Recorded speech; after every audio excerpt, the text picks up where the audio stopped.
Magkakaloob ng tulong ang Office of the City Agriculturist Santiago City sa mga magsasaka ng palay sa pamamagitan ng pamamahagi ng liquid fertilizer bilang bahagi ng Fertilizer Assistance for Rice Farmers sa ilalim ng FLR program para sa dry season 2025-2026. Isasagawa ang distribusyon ngayong araw, ika-24 ng Pebrero hanggang ika-27 ng Pebrero, batay sa nakatakdang schedule sa bawat barangay. Nilinaw ng tanggapan na makikinabang lamang ang mga magsasakang rehistrado sa Registry System for Basic Sectors in Agriculture, naka-encode sa Farmers at Fisher Folk Register System at mga tumanggap ng high-quality seed support mula sa Department of Agriculture at PhilRice. Pinayuhan naman ng mga senior citizen, persons with disabilities at may comorbidity na maaaring magpadala ng isang kinatawan upang kumuha ng kanilang alokasyon. Kinakailangan ng authorized letter at photocopy ng ID ng benepisyaryo at ng kinatawan upang matiyak ang maayos na proseso. Samantala, pinaalalahanan ang mga magsasaka na sumunod sa itinakdang schedule at magdala ng valid ID at iba pang kinakailangang gamit.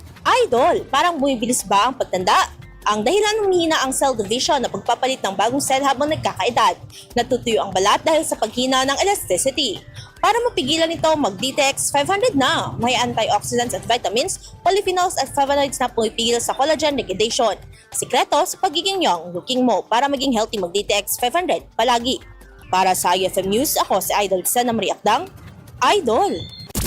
IFM News.